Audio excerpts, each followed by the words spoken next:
इस आदमी ने मुझसे धोखे से शादी करी है। शादी होने के बाद मुझे पता चला कि एक मामूली सा सफाई कर्मचारी है। इसके और इसके घर वालों के दिमाग में सिर्फ और सिर्फ गंदगी भरी हुई है और यही वजह है कि ये मेरे ऊपर बेफजूल के बेकार के इल्जाम लगा रहा है। और जज साहब, मैंने फैसला कर लिया है कि अब इसके आगे मैं इस आदमी के साथ नहीं रहना चाहती। तुम्हें अपनी सफाई में कुछ कहना है? एक सफाई कर्मचारी जिसने समाज की गंदगी साफ करी, आज उससे कहा जा रहा है कि अपनी सफाई में कुछ कहना है। जैसा इन्होंने कहा कि हमने इनसे धोखे से शादी करी, इन्हें पता नहीं था कि हम सफाई कर्मी हैं। क्या ये बात इन्हें इतने बड़े पद में नौकरी लगने के बाद, हमसे 2 बच्चे होने के बाद पता लगी? इन्होंने हमें, हमारे माँ बाप को भला बुरा कहा, हम बर्दाश्त कर गए, पर आज ये हमें हमारे बच्चों से तक मिलने नहीं दे रही है।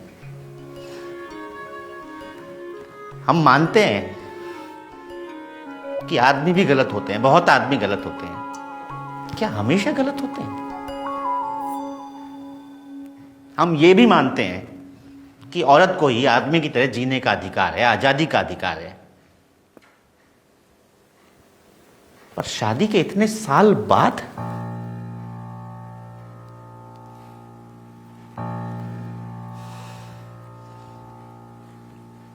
कहने को बहुत कुछ है जज साहब, पर बस इतना ही कहेंगे कि हमने एक सपना देखा था,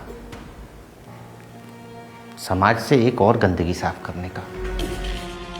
और वो सपना ये था कि अक्सर लड़की की शादी के बाद ससुराल में उसको बेटी नहीं बहू समझा जाता है।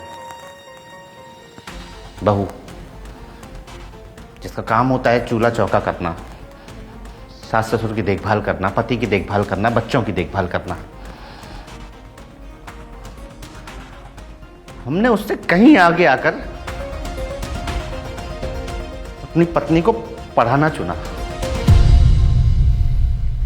इसमें हमारा लालच था हमारा लालच। और लालच ये था कि हम चाहते थे कि अगर हमारे बच्चों की मां पढ़ी लिखी होगी तो हमारे बच्चों का भविष्य और उज्जवल होगा। हमारे साथ समाज में कंधे से कंधा मिलाकर चलेगी।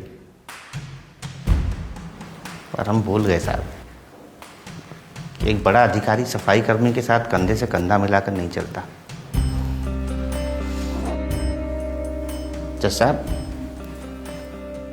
हमारे साथ बुरा हो रहा है, अच्छा हो रहा है, ये हम नहीं जानते,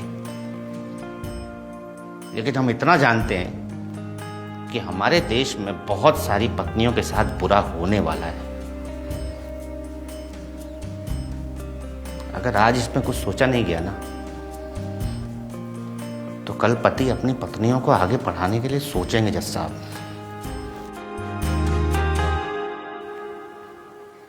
हम सफाई कर्मचारी हैं, हमें इस बात पर गर्व है। ये भूल गई कि इनकी आगे की पढ़ाई का पैसा वही सफाई कर्मचारी के पैसों से आया था। वो फीस उसी तनख्वाह में से भरी गई थी।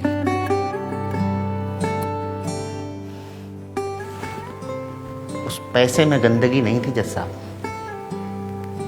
इनके दिल में मैल था। और हम पूरा शहर साफ करते रहे, मगर इनके दिल का मैल साफ नहीं कर पाए।